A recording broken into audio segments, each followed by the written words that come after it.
السلام عليكم البنات، اهلا ومرحبا بكم في فيديو جديد. فيديو اللي كنتمنى انه يلقاكم باحسن الاحوال نتوما والاهل والاحباب ديالكم. الفيديو ديال اليوم ان شاء الله غادي يكون زوين بزاف وغيخرجنا من الروتين اللي كنعرفوا كيفاش كنطيبوا الدجاج. اليوم غنصاوبوا واحد رولي ديال من صدر ديال الدجاج بواحد الحشوه بسيطه، والاهم من ذلك انها رائعه. غادي يجي لذيذ بزاف، صدقوني يعني كيجي بنين بزاف. قبل ما نبدا الفيديو ديالي، بالنسبه للناس اللي اول مره كيزوروا القناه ما تنسوش الاشتراك في القناه وتفعيل الجرس باش يوصلكم الجديد. نبداو على بركه الله بالمكونات. عندي هنايا صدر ديال الدجاج، عندي فلفله اللي قطعتها بهذه الطريقه يعني بشكل طولي، وعندي خيزو حتى هو اللي حكيته بهذه الطريقه، عندي قزبر ومعدنوس، عندي جوج فرماجات مثلث. بالنسبه للعطريه ملح، الابزار، الخرقوم والقليل من التحميره، يعني اللي بغى يضيفها يضيفها، مبغاش ماشي مشكل. شويه ديال الزيتون، وعندي هنا واحد الخليط ديال زيت الزيتون مع الزيت النباتيه. غادي نجيب واحد المقله باش نشحر فيها هاد المكونات. غادي ندير القليل من الزيت، هاد الخليط ديال زيت الزيتون، وغنخلي شويه باش ندهن به هاد الصدر اللي غندخلو الفران. غندير هاد المكونات يتشحروا، يعني راه كلشي عارف الطريقه باش كنشحروا هاد المكونات. غندير الفلفله تشحر شويه وغنزيد عليها الخيزو ومن بعد نكمل. دابا غادي نضيف خيزو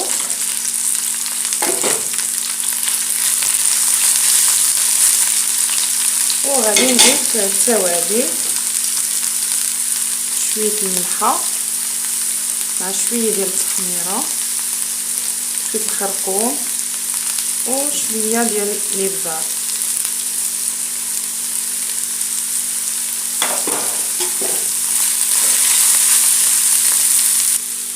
من بعد ما دبلات ليا الخضره يعني كيف ما كتشوفوا، دابا غادي نضيف واحد الفرماجه وحده غادي نحتفظ بها. غادي نضيف القزبر والمعدنوس والزيتون. بالنسبه لهاد الحشوه اللي بغى يضيف البيض مسلوق ومحكوك يضيفو، اللي بغى يضيف الكفته يضيفها. بالنسبه لي انا بغيت نكتفي غير بالخضره، وتقدروا تضيفوا قرعه كورجيت حتى هي تحكوها بنفس الطريقه اللي درنا، حتى هي كتجي بنينه بزاف. صافي دابا غادا نطفي عليها وغندوزو باش نشوفوا كيفاش غنعمروا الصدر ديال الدجاج. بالنسبه للصدر ديال الدجاج يعني شديتو قفلتو بالملحه والحامض وشويه ديال الخل، وشديتو يعني قسمتو على بحال هكا، يعني شرحته من الوسط ديالو باش يعطيني هكا يعني واحد الصدر يكون طويل ونخدم به على راحتي.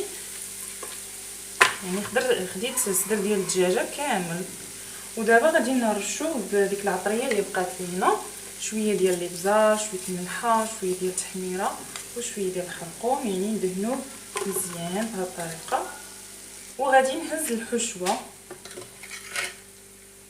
غادي نهز هاد الحشوه وغادي نديرها في الوسط ديالو باش نروليه على خاطري.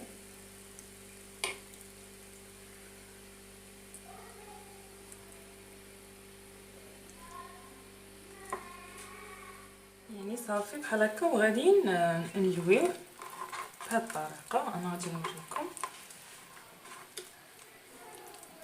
بحال هكا، كنحاول انني نجمع الحشوه الوسط وانا غاده يعني حتى نروليه كامل، يعني بهذا الشكل كيولي عندي.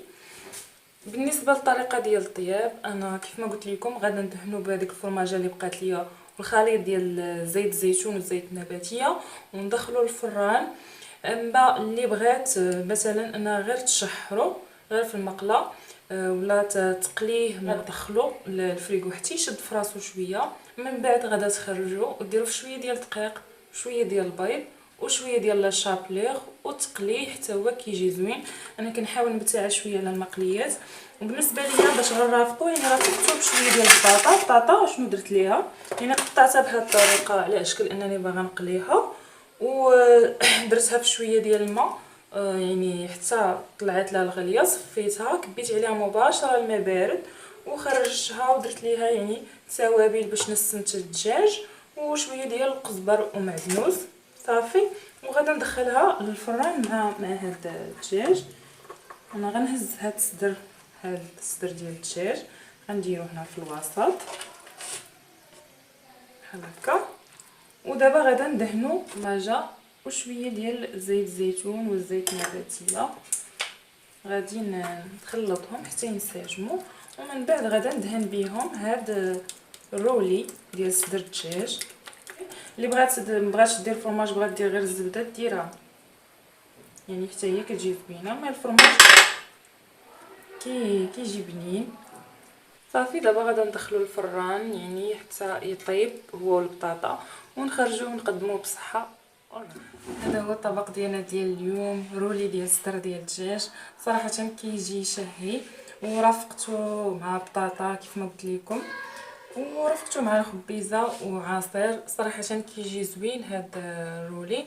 وانا غادي نقطعو دابا ونوريكم كيفاش غادي يجي. هانتوما كيف ما كتشوفوا يعني فاش كنقطعوه كيفاش كيجي، يعني الشكل ديالو كيجي زوين، يعني بحشوه بسيطه كيف ما قلت لكم. يعني تقدروا انكم تخرجوا اكله لذيذه والشكل ديالها زوين بزاف. كنتمنى ان الفكره تنال الاعجاب ديالكم وانكم تجربوها. والسلام عليكم ورحمه الله تعالى وبركاته.